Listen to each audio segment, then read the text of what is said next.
Hello and welcome back to Phoenix Point with the Blood and Titanium DLC. We're continuing on with our playthrough, and as I stated, I believe in the end of the last video, we have a New Jericho Haven under attack here. Now, New Jericho, we already have pretty bad relations with them, and they are probably going to be the faction that we end up at war with. We may be able to get friendly with Synedrian and the Disciples, or maybe just one or the other, but it's unlikely that that's ever going to happen with New Jericho. But I do want to try and keep them happy just for a little while, because I do want to build up a third squad. I mean, eventually we'll probably actually steal an aircraft from New Jericho, so we're not too bothered about upsetting them, but they do have some soldiers we could potentially hire. There's a sniper up here. We've got an assault down here, so let's go ahead and try and grab ourselves some additional personnel. There's quite a few New Jericho Havens on the map, including one down here that has a technician, and I would very much like to get a second technician. So what we're going to do right now, in fact, where is our other dropship? You're over there. You are healing up a little bit. I'll allow that to actually continue. Let's just get you up to max health, and we'll go over there and specifically hire that technician, because I really do want a technician, another technician. That way we will be able to reverse engineer the turret as well. We won't have to worry about losing it, and we'll be able to produce ammo for it. Before we do that, there's a few other things that I want to do. Because we want to get a second squad, we only have 3 spaces remaining for additional personnel. So the amount of personnel that you can have is limited by the amount of living space you have in all of your bases. We don't have enough space at Phoenix Point to build another living quarters. We do. There is one empty space, but we're also at our maximum amount of power. Living quarters requires 1 power, so we wouldn't actually be able to build that. Something like a store we could build, because the store doesn't actually have a power consumption. So we should build it at one of our other bases. Let's go ahead and build it here at Phoenix Logistics B. This has plenty of spare power. So let's go ahead and we will build ourselves a living quarters. So that'll cost us some of our resources. And another thing that I'd like to do is give one of my snipers an upgrade. Specifically, I was looking at upgrading Justin, I believe. So you are our Phoenix Point sniper, and what I was looking at doing was giving him the propeller legs. So these are one of the second tier bionic augmentations of the Blood and Titanium DLC, and specifically the propeller legs give +3 speed, which is really nice for the sniper. It does reduce stealth, but that's not a big problem, because obviously snipers are usually sort of out of the back anyway, so stealth isn't that big a deal. But it also gives them a rocket leap, and the +2 speed on its own is quite nice. So, sorry Justin, but you're losing your legs. So you now have these funky sort of robotic legs, so we'll be able to make use of that in this very next mission. So let's see if we can get down there in time to defend this. Looks like New Jericho could probably handle it themselves. So we've got a few bits and pieces that are all happening here. Manufacturing is complete. Our research is complete. We've got nothing else queued up at the moment. There's nothing else that we can currently work on in terms of research. So we probably want to do the next mission for one of our friendlier factions, just so that we can move up with our relationship. And of course we also want to hit these things over here. So there's quite a lot still to do, but that's not a big problem. We'll do this right now because it's what is currently happening. Everyone here has healed up, so we're going to send you over so I can get that technician. I'm not going to manufacture anything right now because I'm a little bit short on materials. So you go ahead and head over there. Okay, so we have a Haven attack. It's actually the Forsaken. It is at night, but the threat level is low. We'll get some materials from doing this, so it's well worth jumping in. We'll lose a bit of attitude with the Disciples and Synedrian, but we can handle that. Everyone's ready to go, so let's just deploy. Okay, so here we are. We do have a little bit of an injury on just in here from the previous mission, which we didn't have time to go and heal up. We've still got all 8 civilians alive at the moment. We've also got a do we have a bit of injury here? No, just on Justin, I think. Be right there. So let's go and have a little look around with our berserker. See if we can spot anybody. Positioning. Doesn't look like we've got any hostiles yet. We have got civilians in there, so let's go and look around that corner. Is there anybody inside the building? We are seeing something that could be friendlies, though. Yep. All of the friendlies are actually in this building, which for us is actually a really good thing. If we can get somebody in there, we can probably just go and start to evac them. So let's go and start heading in here. There we go. We've got 2 of them under Phoenix control.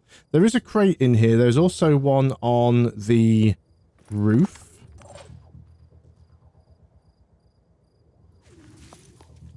So how far can we get you out in a single turn? We haven't seen anything on this side of the map. That doesn't mean that there isn't anything out here, so we do have to be a little careful.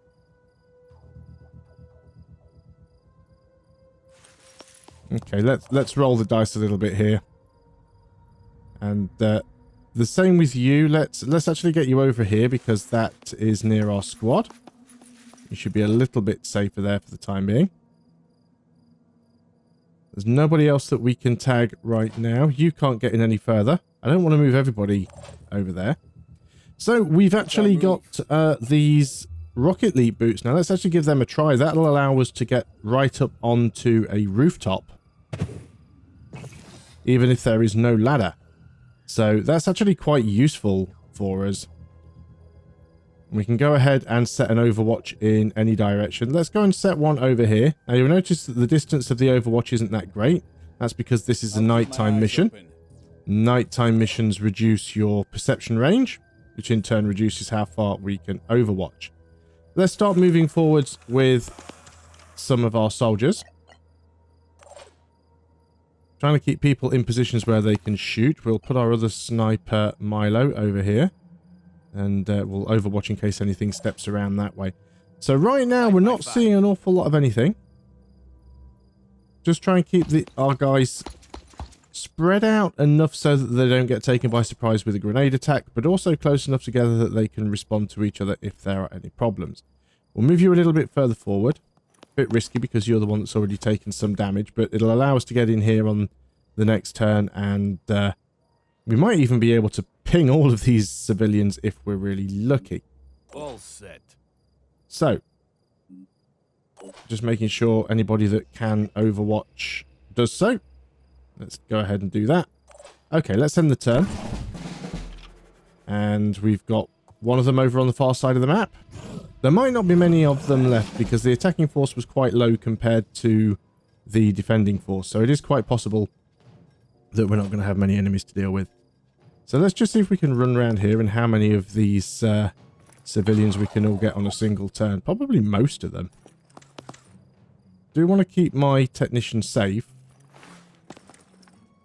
I don't want to just run him out and not have any cover. There we go. There's only one that we haven't got control of, but we can go ahead and grab you on another turn. So that's not a problem at all. Let's move. Right, let's get these ones out that are already close enough. Can we get you there now in a single turn? Looks like we can. It's just good to get pieces off the board when possible, because then you are reducing the number of potential pathing issues for anyone else. So we can get you out. This would be great if we can get them all out within a couple of turns. We'll still have to kill all of the enemies, but just being able to save all of the civilians and not have to worry about them getting shot. On the other hand, it does mean that the Forsaken are going to be attacking me rather than attacking the civilians, and sometimes you actually don't mind them attacking the civilians because every shot fired at the civilians is one fewer shot fired at your own people. Now, the reason it's automatically selecting the next person is because every time I move one of these guys into this position, it uses up the remainder of their movement, so it automatically just puts them in standby, but I can go back and reselect them and issue new movement to them. You can't get there in a single turn, so we will leave you there, and Channel open. we'll go and take Justin here, and we'll go and tag this guy. Again, we want to be careful because we're not at full health, so we do want to leave you somewhere where you are in relative cover. But now that gives us an option to start taking these guys out. Okay, good. We've got our Berserker. Let's go ahead and put you in this corner. We do need to start moving forwards with you if we want to make any use of you. All set. Don't have a lot of movement left on the Technician. That is fine. So let's go ahead and start moving up with some of our assaults, just so that we can see what's happening. So yeah, you are a little bit too far away to deal with. I could probably move you over here. You can't, it's not like you can shoot him anyway. So how about you? You do have a line of sight on him. Receiving loud and clear. You do not have a line of sight on him because you are in the low ground. You've possibly got a line of sight from here. That might be worth exploring if we can get that to hit. It's not a great chance to hit, but it worked. So we'll take it. And while you're up here, we'll take your shot as well. We'll save our grenade. Now, you're a little bit buried behind some cover. And we did, unfortunately, clip the cover there. So, not great, but I'm not too worried about that. We've got our heavy over here. And I'm going to move my heavy around to this side, just in case I can see anything on this side of the map. Not going to evacuate him. We're right in the corner now, so there's nothing else should be able to pop him from this side. On my way. So that's actually quite nice. That's given us a relatively safe position. The map is quite narrow. There's another crate over there we could go and investigate. And, yeah, you can't get out of there on this turn. So let's end the turn. So far we can just see this one priest. Now, I've got some viral damage there. Did do a little bit of damage to us. Okay, there's another one coming in now. This is where it's going to start getting interesting. 3 of them. This one's just an assault. He is on Overwatch. 5 by 5. Now, this building's quite high. Getting a grenade to go over this building is going to be pretty difficult. So, let us move Advancing. over here. That's 2 spaces.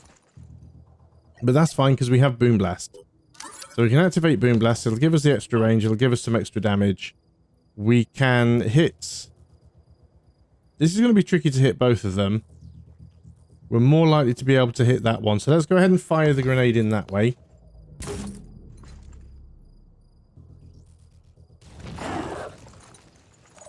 And that has done some damage for us. Let's go ahead and get rid of the rest of these civilians where we can. At least if we take any injuries, we'll have saved all of the civilians. I think this is a first, actually. I think it's the first time I've saved every single civilian on a Haven map. There we go. Okay. Let's move into this corner because this will actually allow us to look in this crate and see if there's anything useful that we want out of it. We should probably pick most of this stuff up. No, we'll be encumbered. Doing it well. We'll carry the. Do I want to bother carrying it around? I mean, the extra med kit could come in useful if I take any hits. We'll pick it up just in case we need to use it. So we can take a shot. We do have quick aim, which will allow us to take 2 shots. We've got the willpower to do it. So let's go and use quick aim. We'll go and take our first shot. We're a little bit behind the wall there. It should turn him around now. Let's try that again. He's not stepping out. Don't have a line of sight. So, the question is, which one do we want to attack? This one's got Overwatch. Got to be very, very careful here. Let's just step out a little bit. It's not going to trigger the Overwatch. Ah, that's the reason why he wouldn't step out. I can't see him because he's hiding behind the vehicles. A little bit of him there, which is unfortunate. Okay. Let's move in here. Shouldn't trigger the Overwatch. I should still be able to get the shot off here. Not going to do a huge deal of damage because of the armor. But we will reduce some armor because we're using an assault rifle.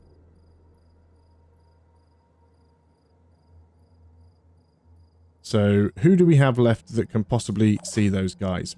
You can only see the priest. Could we move you to a position where you can see the other guy? We can. If we move you over here. There's no point using quick aim because we've already moved. So we're only going to get one shot either way. So you can see this guy. Maximize our chances of getting a good hit. Of course, the Overwatch is still on. Now, if you move over here, you should be able to get a hit in on him also. There we go. Disabled his torso and he's bleeding. And let's move you over here. You should be fine. Who do we have remaining? We have our Berserker. We have our Technician. And we have you who's taken some viral damage. Now, we've still got to be careful of that Overwatch. I really don't want to just go and run forwards with my Berserker, because he might trigger that Overwatch. So we're going to take a long shot. Only 2 damage, but we've taken off some more armor. Difficult to know exactly which direction he's facing with that Overwatch. So let's move him with the Berserker. Okay, we didn't trigger the Overwatch. We're going to try and take a shot with Nurgle's Wrath. We might miss. But we didn't. Okay, that's just made life a lot better for us. So you are bleeding. You've got a disabled head. You may just heal up. Don't know what this one's going to do. He's hidden around behind the corner. You do still have all of your movement. But you also have this horrible viral damage. So, what do we do with you?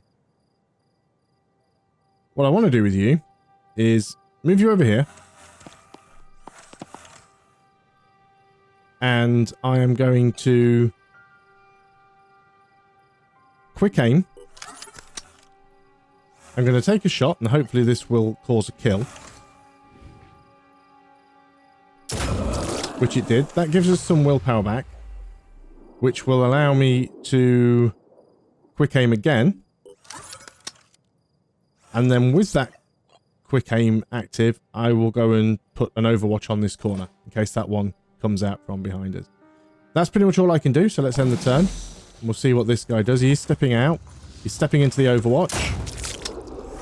We've actually destroyed his weapon. That's fantastic for us. That was the best possible outcome the best possible outcome we could have had was killing him. Now, we have panicked here. That's because I used all of my willpower to activate those quick aims. And because we've got the virus on us, that reduces our will points each turn. So we've gone down to 0 will points and we have panicked. But, again, couldn't really wish for a better outcome there.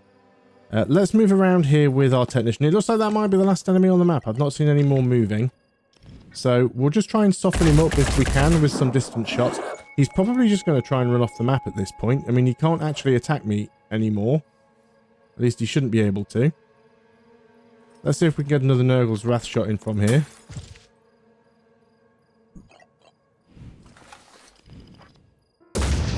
Oh, we actually went a little bit wide over his shoulder. That was very unfortunate. Now, he is inside this building, so we don't really have a line of sight on him. Can't really do an awful lot from there. You may have line of sight on him if he sticks his head out again. You don't quite have the distance. So we could jump you back down, which we probably want to do. And get you into a better spot. Not really anything you can do on this turn, but certainly on the next turn. We're going to move forwards with Milo. And I'm going to get Milo to Overwatch on this side of the building in case he comes out that way. He's probably going to try and head to this reinforcement point at the back. That would make the most sense. Now, we do have you over here with the assault rifle. We could definitely move in and try and take a couple of shots. Or even throw a grenade. There's some more damage, some more armor damage. Let's bring you back around the corner. So we still have our heavy. It's really not worth throwing a grenade in there. But we'll move forwards. And I'm just going to hit end turn because I think that he's just going to try and run away. He has managed to heal himself a little bit. Okay, so he's healed himself, but he's not left the map yet. We should have enough to take 2 shots using quick aim on both shots. But we might only need the 1. There we go, no escape for you. Was that the last enemy? Looks like it was. Excellent. Nice and easy defense there. Didn't actually... well, we did pick up a virus injury, so there was only one minor little injury there. Didn't get any level ups. And we picked up some resources. We picked up most of the stuff that was in the crates. I think there's extra stuff that this part of it, people have asked why not everything collected from the crates appears in here. At the end of the mission, everything that is in the crates is automatically picked up, but the UI only shows like the first 6. But if you check the stores, you will have the extra stuff. So there was I think there was a turret magazine in there or something that will have been picked up. It's just not showing it on this list because it's just the UI's max display. But we have picked up some materials, so that is good for us. We will do a replenish all and just replenish our ammo. So while we are here, we don't have enough resources. We've got the food, we've got the tech, we need the materials. Now we can't trade with them, but we can probably pick up some materials from elsewhere. Who has materials to trade? You have materials to trade. Let's move you over here. And we will... oh, you don't like me enough to trade with me. So, yeah, we may have a sticking point there. What about you? You are friendly, so you may trade with me. So let's just move over here. And we will trade. And I'm going to take as much from you as I can get. And that gives us 590. How much do I need?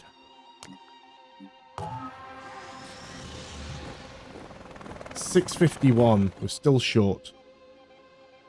Can we get any more elsewhere close by? Go down here to this Disciples Haven. Of course, they also have a priest down here. But let's go ahead and trade. Again, I'm just going to take all that we can because we've got plenty of food. And with that done... I think I'm actually going to prefer to get that technician. Let's just pause up. We do have a couple of points of interest that we want to uncover here. I'd sooner have the technician than the assault. But I think we can afford to go and explore these as well. I'm just going to pick up that technician first, because if I don't do it now, I'll forget about it completely. There we go, we've arrived. And recruit a soldier. This one's actually a little bit more expensive, but for a technician, it is worth it, because we now have 2 technicians.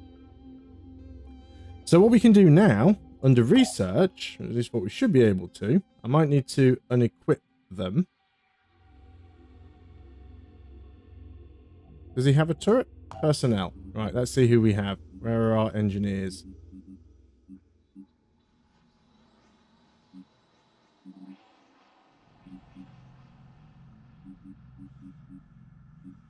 You are there. So there's the first one. Let's look at your equipment. You've actually got 2 turrets there. So we're going to put those 2 turrets there. And now we can reverse engineer them. Fantastic. That's the only real reason I wanted a technician. Another technician, so I could reverse engineer those turrets. That is great. And we will take our crew and we'll hit these points of interest on the way. Then hopefully we won't have to come back in this direction. And then possibly pick up another sniper if we get the resources for it. Then we'll go off and start doing some of the other story missions. and we'll build up our third team in the background using the second team as we go. So thanks very much for watching. We really do hope that you are still enjoying Phoenix Point with the Blood and Titanium DLC. We will see you on the next video, and until then, goodbye for now.